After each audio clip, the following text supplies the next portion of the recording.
বুড়ি, করছো কি? কিছু না, আমার এই কচু গাছগুলোতেই পানি দিচ্ছি। কচু গাছেও নাকি আবার পানি দিতে হয়? কি আর বলবো বুড়ি, বয়সের সাথে সাথে তোমার মাথাটাও গেছে। কচু গাছের এত যত্ন তুমি ছাড়াই পৃথিবীর আর কেউ করে বলে মনে হয় না। তুই ছোট মানুষ, বুঝবি না ওসব। এই কচু গাছগুলো না থাকলে আমি কি করে খেতাম? এই কচুগুলো আমি নিজেও খাই, আবার বাজারেও বিক্রি করি। আমার কচুগুলো দেখতে যেমন সুন্দর, খেতেও তেমন মজার। যত্ন নেই বলেই তো এমন হয়েছে। আচ্ছা বুড়ি, তুমি থাকো তোমার কচু নিয়ে, আমি চললাম। আর এত কথা বলতে পারবো না কচু ঘেঁচু নিয়ে, অনেক কাজ পড়ে আছে আমার। যা, কাজ বুঝি তোর একারই আছে, আমার নেই? কচু কেটে ঝুড়িতে করে বাজারে নিয়ে যেতে হবে বিক্রি করার জন্য। একা মানুষ এতগুলো কাজ করতে কতক্ষণ লাগবে কে জানি।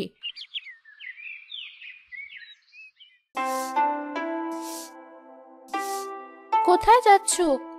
কোথায় আর যাব, বাজারে যাচ্ছি। যাওয়ার আগে বুড়িমার ওখানে একটু দেখে যেও তো সে ঠিক আছে কিনা, তার কোনো সাহায্য লাগবে কিনা। সে তো প্রতিদিনই ঠিক থাকে, তাকে আবার নতুন করে দেখার কি আছে? দেখা যাবে যে তাকে দেখতে দেখতে একদিন আমরাই সব মরে গেছি, আর সে দিব্যি বেঁচে আছে। মজা করো না তো, যা করতে বলেছি তাই করো। একা বয়স্ক মানুষ, কখন কি হয়ে যায় ভাবলেই চিন্তা হয়। সেও এক নাছোড়বান্দা, কারো সাহায্য নিতে চায় না।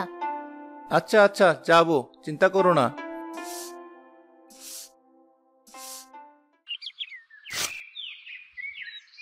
যাক, কচু শাকগুলো তোলা শেষ।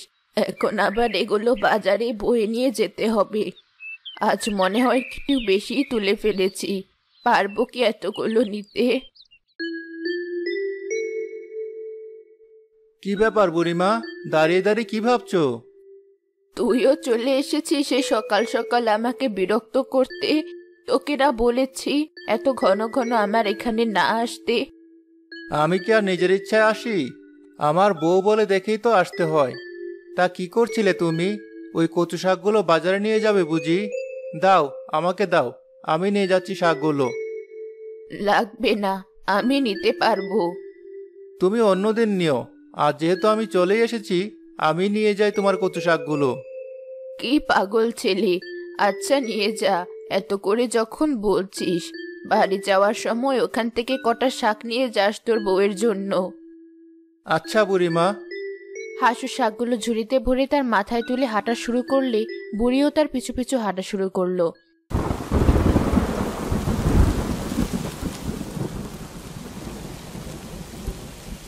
সেই যে সকাল থেকে বৃষ্টি শুরু হয়েছে, এখনো থামার কোনো নাম নেই। কাজকর্ম সব বন্ধ। চিন্তা করো না, আকাশ দেখে মনে হচ্ছে বেশিক্ষণ থাকবে না।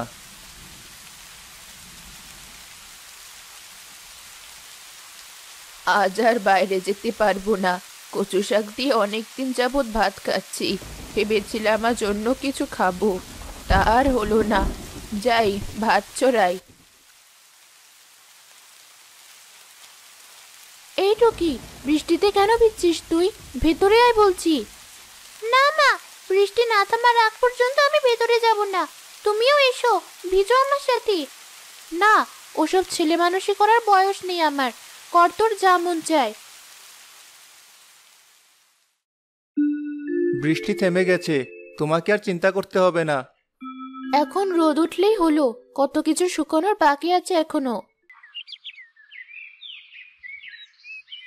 বৃষ্টিতে আমার কচু গাছগুলোর তেমন ক্ষতি হয়নি। এ কি, বৃষ্টি থেমেছে বেশিক্ষণ হয়নি, এর মধ্যে কেউ একজন আমার কচু পাতাগুলো তুলে নিয়ে যাচ্ছে। এই ছেলে, দাঁড়া বলছি। ইস, বুড়ি আমাকে দেখে ফেলেছে। এই ছেলে, করছিসটা কি তুই? আমার কচু পাতা কেন ছিঁড়ে নিয়ে যাচ্ছিস? নিলে কি? এগুলো তো এমনি এমনি হয়েছে এখানে, নিলে তো তোমার কোনো ক্ষতি হবে না।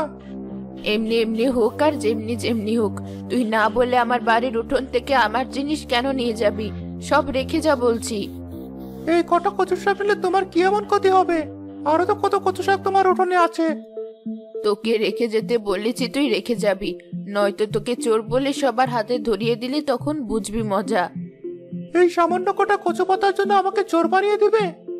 হ্যাঁ, বানাবো। রাখো তোমার কচু, লাগবে না আমার। বাজার থেকে কিছু কিনে খাওয়ার টাকা নেই বলে ভেবেছিলাম এখান থেকে কটা কচু শাক তুলে নিয়ে সেদ্ধ করে খাই। কপালে না থাকলে আর কি করার। দাঁড়া, তোকে আগেই গ্রামে দেখেছি বলে তো মনে হয় না। কোথায় থাকিস তুই? কোথায় আর থাকবো, আগে থাকতাম অন্য গ্রামে। কাজের খোঁজে এই গ্রামে এসেছি। খুব খিদে পেয়েছিল আর হাতে টাকা পয়সা নেই বলে কচু পাতাগুলো তুলছিলাম। আচ্ছা, তুই আমার সাথে আমার ঘরে চল, আমি তোর খাবারের ব্যবস্থা করছি। কিন্তু বুড়িমা। আরে চল, ভয় পাস না। এই কচু শাকগুলো তোর সাথে নিয়ে আয়। আচ্ছা।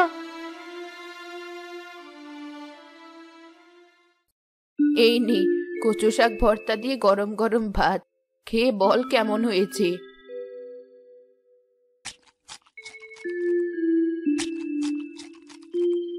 অনেক মজার।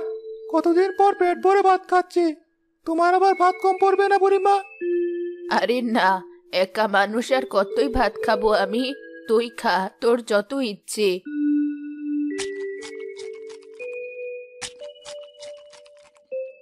শেষ আমার খাওয়া। তোমার ব্যবহার দেখে তো প্রথমে তোমাকে খাটাস একটা বুড়ি মনে করেছিলাম, কিন্তু এখন দেখছি তুমি আসলে অনেক ভালো। আচ্ছা বুড়ি, আমার খাওয়া শেষ। আমি তাহলে আজ আসি। আবার বৃষ্টি নামে মনে হয়। কিন্তু বাইরে তো রোদ উঠেছে, আকাশে মেঘও নেই। বৃষ্টি আসবে কিভাবে বুঝলি? বুঝি, আমি এসব খুব ভালোভাবেই বুঝি। বিশ্বাস না হলে আমার কথা মিলিয়ে নিও। কদিন পর ভারী বর্ষণ শুরু হবে। বন্যায় সব বাড়িঘর ডুবে যাবে। বলিস কি? বর্ষাকাল তো এখনো শুরুই হয়নি, তবুও এই অবস্থা হবে? হ্যাঁ বুড়িমা, আমি আশেপাশে গ্রাম দেখে এসেছি। ওদিকগুলোতে এখনই খারাপ অবস্থা। এদিকে তো কেবল শুরু হচ্ছে। বাঁচার উপায় কি তাহলে? চিন্তা করো না বুড়িমা। ভারী বৃষ্টি শুরু হলে আমি আবার তোমার সাথে দেখা করতে আসব। তোমাকে এই বন্যার হাত থেকে বাঁচানোর জন্য যা যা করতে হয় তাই করব। এখন তাহলে আমি বের হই, কাজ খুঁজতে যেতে হবে। আচ্ছা, তুই থাকবি কোথায় সেটা ঠিক করেছিস? কোথায় আর থাকবো, কোনো একটা গাছতলায় ঠাঁই নিতে হবে হয়তো। তুই তো বললি বৃষ্টি নামবে কিছুক্ষণ পর। এই বৃষ্টিতে তুই গাছতলায় কিভাবে থাকবি? শোন, তুই থাকার কোনো জায়গা না পাওয়ার আগ পর্যন্ত আমার এই ভাঙা ঘরটাতেই থাকিস। আমিও না হয় গল্প করার একটা মানুষ পাবো, আর তুইও থাকার জায়গা পাবি। সত্যি বলছো বুড়িমা? তাহলে তো খুবই ভালো হয়। আচ্ছা, আমি তাহলে রাতে আসবো আবার। তোকে কিন্তু কচু ছাড়া অন্য কিছু তেমন একটা খাওয়াতে পারবো না, গরিব মানুষ আমি। ওসব নিয়ে ভেবো না তুমি বুড়িমা। কচু শাক আমার অনেক প্রিয়। আর আমি যদি কোনো কাজ পেয়ে যাই, একদিন মাংস কিনে আনবো। মাংস? সে কবে থেকে মাংস খাই না। আচ্ছা যা, তুই আর দেরি করিস না। ঠিক আছে, আমি চলি।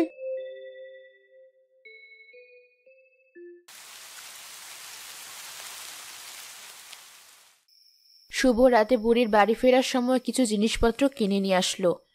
তুই এসেছিস, তোর জন্যই অপেক্ষা করছিলাম, নয়তো সে কখন ঘুমিয়ে যেতাম। তোর কথাই ঠিক ছিল, তুই যাওয়ার কিছুক্ষণ পরে দেখি আবার সেই বৃষ্টি। বলেছিলাম না, আমি কখনো ভুল বলি না। এই নাও, তোমার জন্য এটা কিনে এনেছি। ছোট একটা কাজ পেয়েছি সেখান থেকে পাওয়া টাকা দিয়ে। বাহ, এত তাড়াতাড়ি কাজও পেয়ে গেছিস তুই। আয়, ভাত খেয়ে নে।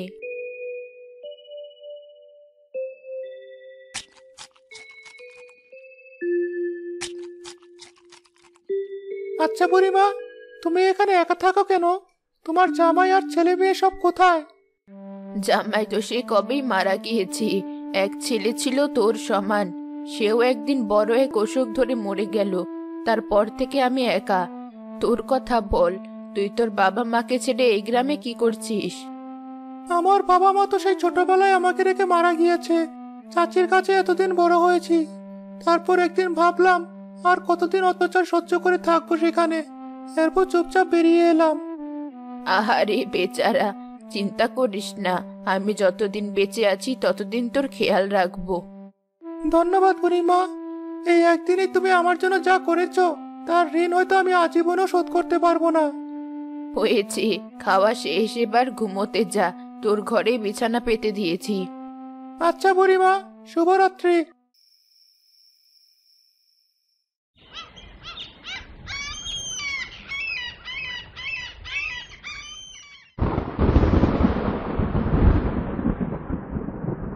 সকাল সকালে এত বিদ্যুৎ চমকাচ্ছে আজ। আজও মনে হয় বৃষ্টি হবে।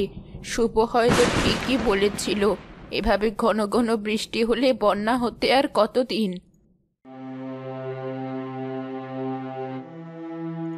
বুড়িমা, কি হয়েছে? আমি যতদিন পর বন্যা হবো ভেবেছিলাম, তার থেকেও দ্রুত বন্যার পানি চলে আসবে এই গ্রামে। আমাদের এখন থেকেই প্রস্তুতি নেওয়া শুরু করা উচিত, নয়তো পরে বিপদে পড়ে যাব। বলিস কি? তুই গিয়ে তাহলে গ্রামের সবাইকে সাবধান করে দিয়ে আয়।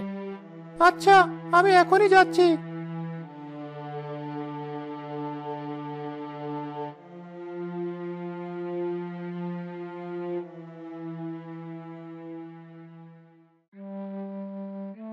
বলেছিস সবাইকে? হ্যাঁ, কিন্তু কেউ আমার কথা কানেই নিল না। না নিলে আর কি করার, আমাদের তো প্রস্তুতি নিতে হবে। বল তাহলে কি করব? বড় আর শক্ত থেকে একটা ভেলা বানাতে হবে আমাদের। তারপর ওখানে আমাদের প্রয়োজনীয় সব জিনিসপত্র রাখতে হবে। কি লাভ? বৃষ্টি হলে তো সব ভিজেই যাবে। ভিজবে না, ভিজবে না। তোমার ওই বড় বড় কচু গাছের পাতাগুলো আছে কিসের জন্য? মানে, ওগুলো দিয়ে কি করবি তুই? সময় হলে সব দেখতে পাবে। বুড়ি আর শুভ মিলে ভেলা বানানো শুরু করলো।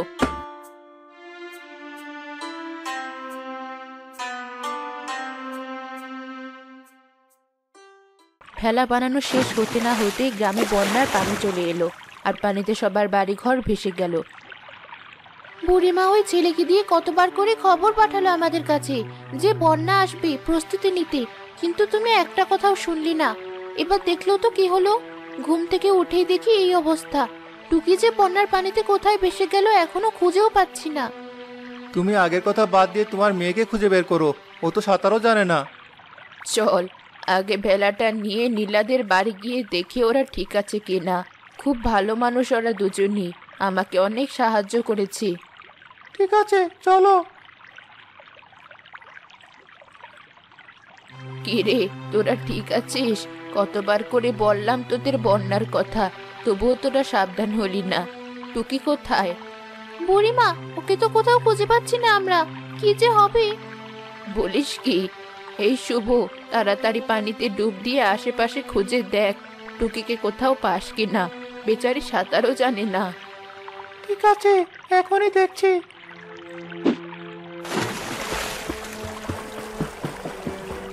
শুভ খুঁজতে খুঁজতে একটু দূরে গিয়ে দেখলো টুকি একটা গাছের ডাল ধরে অনেক কষ্টে পানিতে ভেসে আছে। শুভ তাকে উদ্ধার করে সবার কাছে নিয়ে এলো।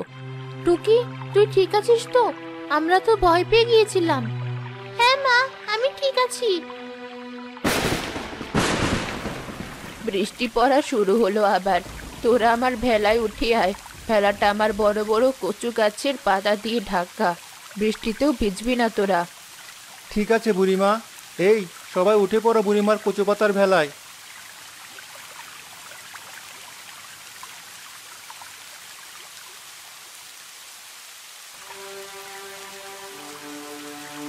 বুড়িমাই ভালো, যেখানে আমরা সবাই বন্যার পানিতে হাবুডুবু খাচ্ছি, সেখানে সে কত আনন্দে তার কচু পাতার ভেলায় ভেসে বেড়াচ্ছি। ভাগ্যিস শুভর কথা মতো ভেলাটা বানিয়েছিলাম, তাই সহজেই এত বড় বিপদ থেকে মুক্তি পেলাম।